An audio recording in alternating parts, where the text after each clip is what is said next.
आज की इस क्लास में मुताला करेंगे बच्चों हमारी दरसी किताब गुलिस्तान अदब के हिस्सा नज़्म के सबक नंबर 3 का, और इस सबक का उन्वान है गज़ल, और गज़ल है आरज़ू लखनवी की लिखी हुई। बच्चों सबक को मैंने 3 हिस्सों में तकसीम किया है। पहले हिस्से में हम आरज़ू लखनवी का हवाले से बात करेंगे, आरज़ू लखनवी का तारुफ हासिल करेंगे, आरज़ू लखनवी की ज़िंदगानी के हवाले से भी, और आरज़ू लखनवी की तर्ज तहरीर और खुसूसियात कलाम का हवाले से भी हम मुताला करेंगे। दूसरे हिस्से के अंदर हम गज़ल का मुताला करेंगे। अव्वल शब वो बज़्म की रौनक, शम्मा भी थी परवाना भी, बड़ी खूबसूरत गज़ल है और उर्दू क्लासिकी गज़ल का नमूना है। इस गज़ल का मुताला हम दूसरे हिस्से में करेंगे। इसके बाद जो तीसरा हिस्सा होगा सबक का, वो इस गज़ल से मुताल्लिक़ दरसी किताब में दिए गए सवाल जवाब के ऊपर मुनहसिर होगा। तो हम शुरू करते हैं सबक का पहला हिस्सा, जिसका उन्वान है आरज़ू लखनवी का तारुफ। ये जो आप तस्वीर देख रहे हैं बच्चों, ये आरज़ू लखनवी की तस्वीर है और उर्दू की बड़ी अहमियत वाले शोरा में आपका शुमार होता है। आप दबिस्तान लखनऊ के आखिरी शोरा में शामिल किए जाते हैं। उर्दू अदब के लिए आपने बड़े काम को अंजाम दिया है। उर्दू में मौजूद मुश्किल अल्फाज को, अरबी और फ़ारसी इस्तिलाहात को आपने ढूंढा, उसको निकाला, और निकालने के बाद उनकी जगह आसान अल्फाज का इस्तेमाल किया गया। आपने उर्दू को और आसान कर दिया, और आपने उर्दू के अंदर जो उर्दू पैदा की उसे आपने खालिस उर्दू का नाम दिया। तो उर्दू को आसान करने वालों के अंदर आपका शुमार किया जाता है, और उर्दू के लिए आपने जो खिदमत की है वो आपसे पहले किसी ने अंजाम नहीं दी थी। आपने ही उस काम को अंजाम दिया। बड़ा वक्त लगा, बड़ी मेहनत लगी, आसान ज़ुबान आपने ईजाद की, और ईजाद करने के साथ साथ ही बहुत सारी तख्लीकात आपने उसी ज़बान में करके भी दिखाई।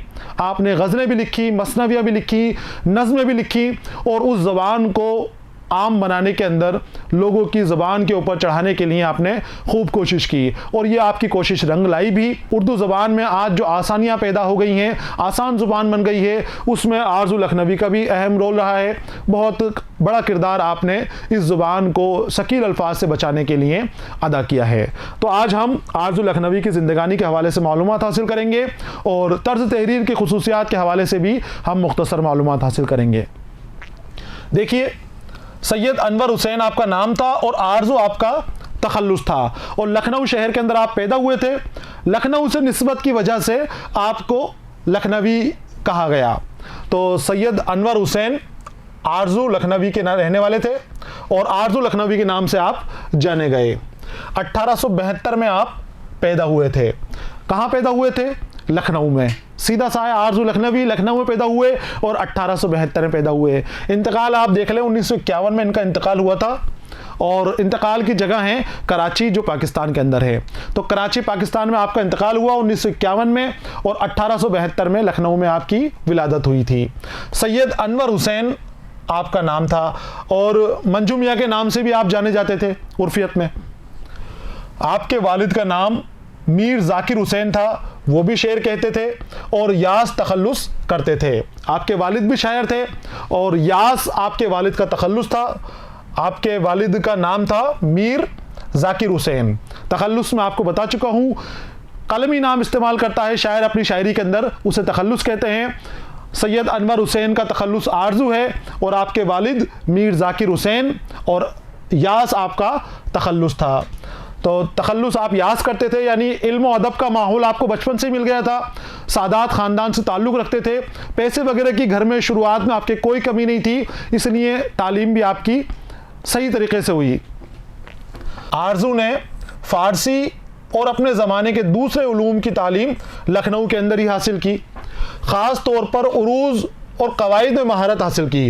उरूज़ हर्फ का इल्म है, लफ्ज़ों का इल्म है, लफ्ज़ की अदायगी किस तरह की जाए, किस तरह से लफ्ज़ के अंदर वज़न पैदा हो जाए, वो इल्म उरूज़ है। तो इल्म उरूज़ और कवायद आपने लखनऊ से सीखे, और इनके अंदर आपने महारत हासिल की। मैंने आपको बताया कि ज़बानों के अंदर आपने बड़ा काम किया है, ज़बान को आसान करने के अंदर आपने बड़ा काम किया है।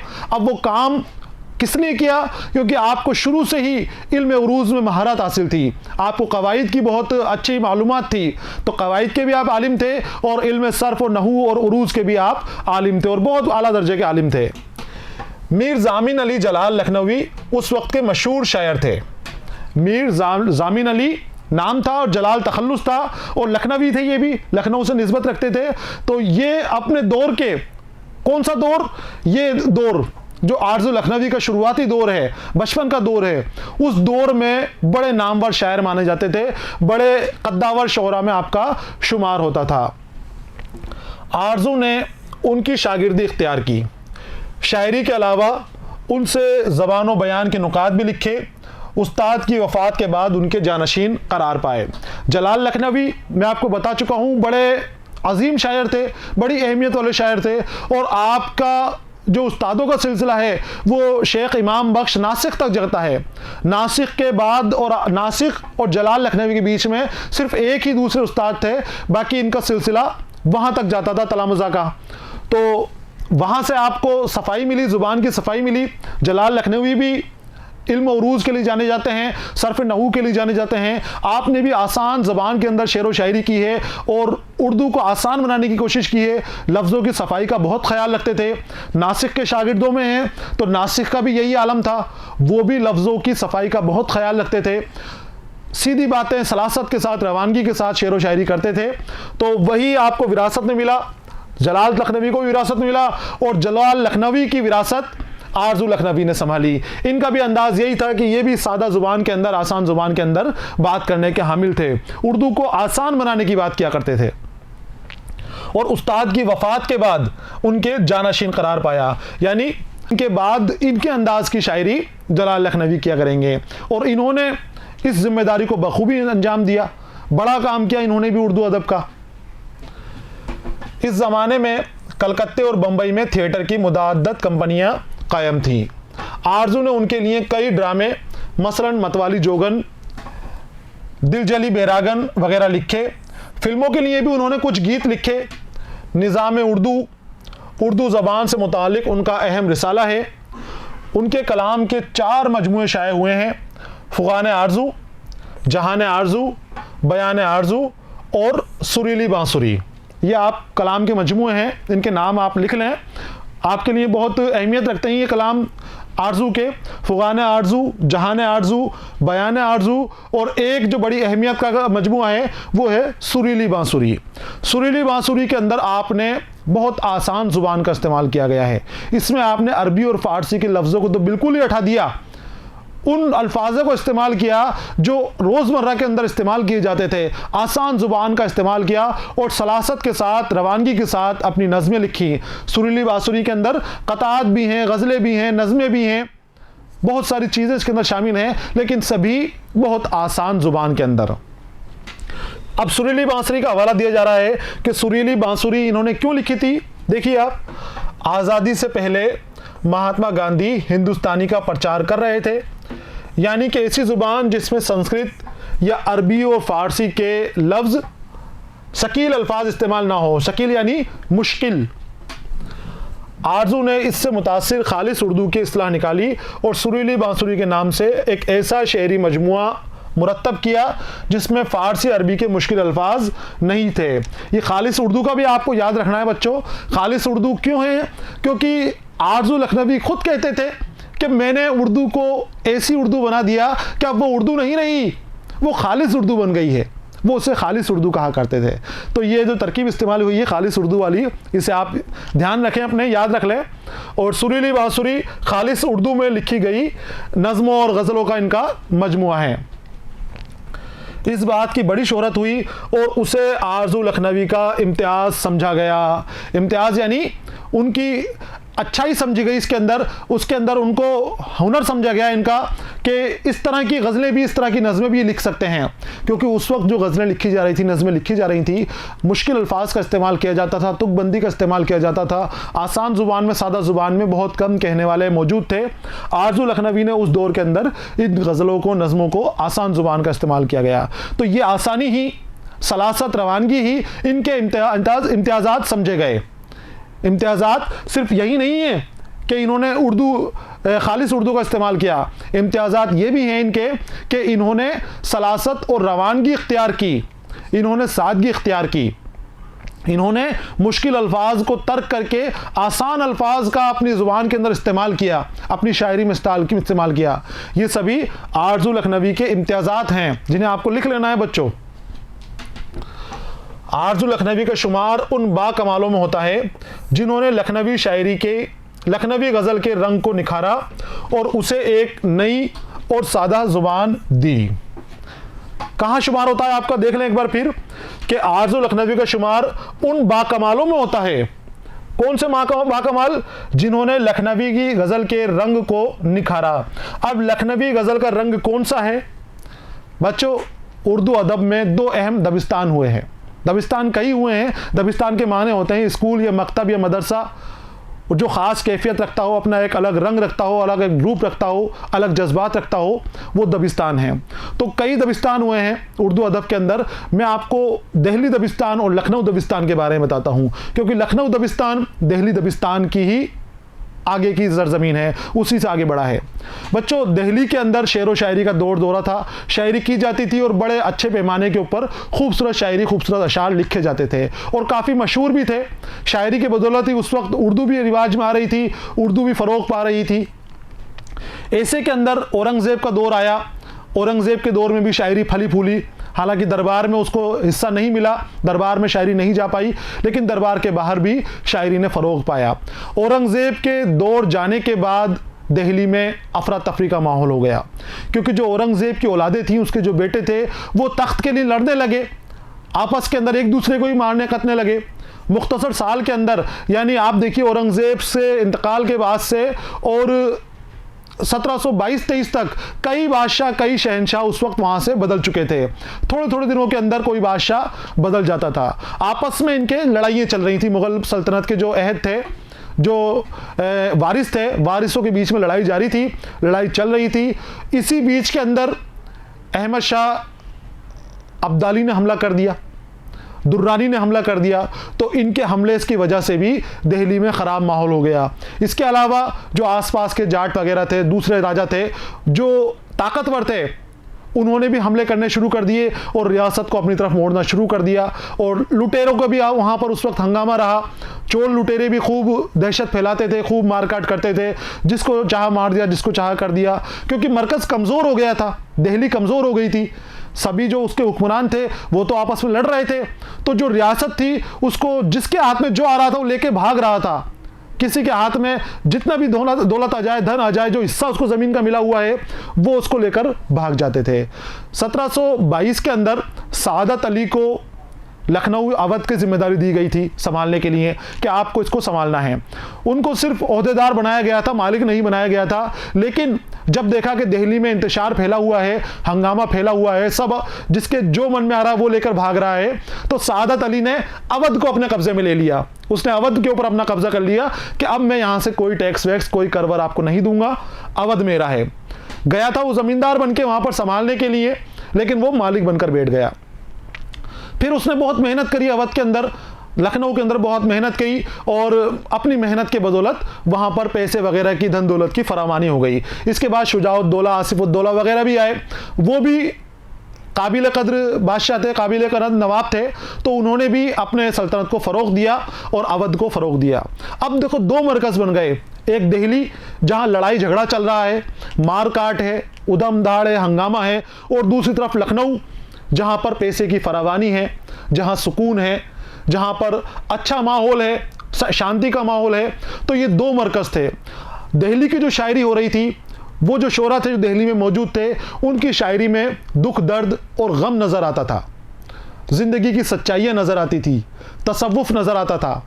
बात बात में वो रब को याद करने वाली शायरी क्या करते थे, क्योंकि हंगामा था, ज़िंदगी का कोई भरोसा नहीं कि आज चल रहे हैं, आज घूम रहे हैं, कल क्या पता कोई लुटेरा आकर छीन ले कुछ और जान से मार जाए। तो जब ज़िंदगी का भरोसा नहीं है तो उनकी शायरी में भी ज़िंदगी की लाएतबारी नज़र आ रही थी, दुनिया की बेसवाती नज़र आ रही थी। और जब लखनऊ के अंदर सुकून हुआ तो यहीं से, दिल्ली से बहुत सारे शायर हिजरत करके लखनऊ पहुंच गए और लखनऊ के दरबारों में गए, तो वहाँ पर तो सुकून था, अमन था। वहाँ के जो सुल्तान वगैरह थे, जहाँ के नवाब थे, उन्होंने उनकी खूब इज्जत की, पैसा दिया उनको, तनख्वाहें बांध दी, बड़े बड़े वजीफ़े दिए गए, तो इससे वो वहाँ पर खुश रहे। और उन्होंने वहाँ पर जो शायरी की, वो शायरी ऐश व इशरत की शायरी हो गई, वो शायरी मज़े की शायरी हो गई। और जो दिल्ली में रुक गए थे, वहाँ दिल्ली के अंदर हंगामा था, वो हंगामे की शायरी रही। तो इस तरह से खुसूसियात की वजह से दो अलग रंग पैदा हो गए।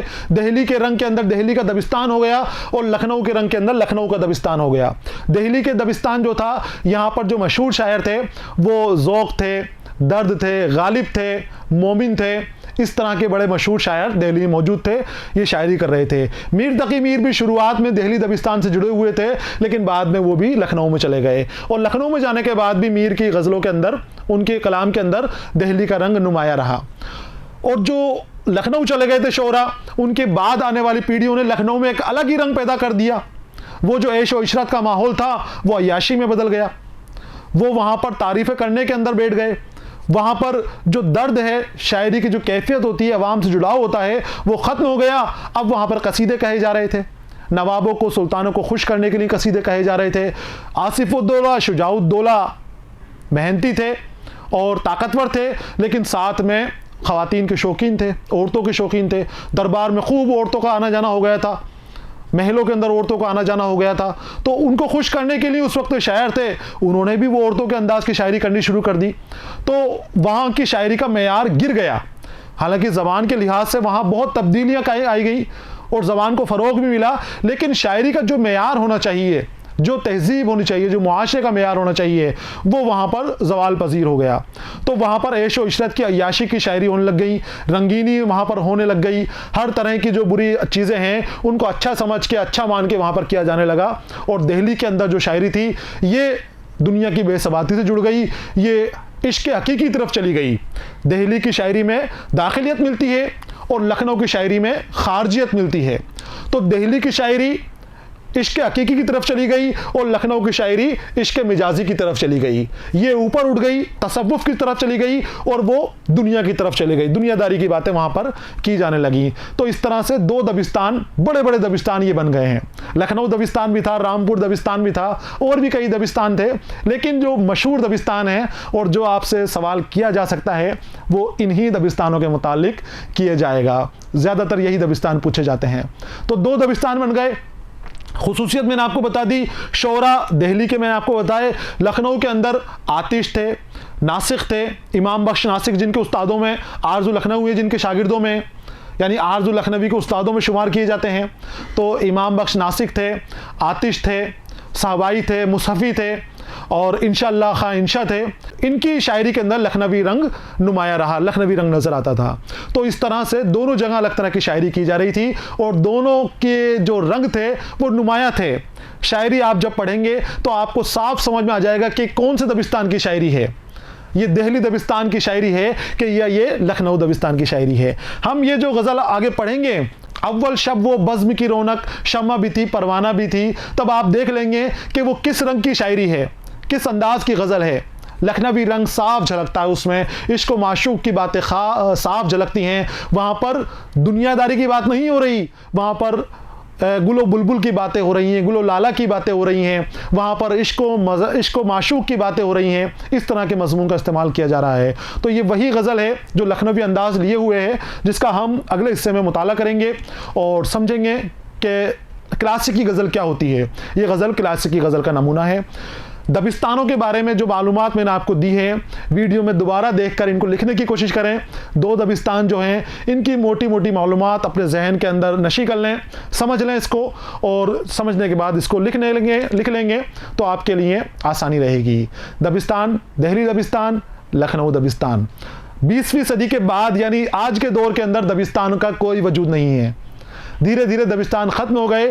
आज दिल्ली की शायरी का भी वही रंग है जो लखनऊ की शायरी का है, और लखनऊ की शायरी का जो रंग है वही जयपुर की शायरी का या फिर किसी और शहर की शायरी का रंग दिया गया है।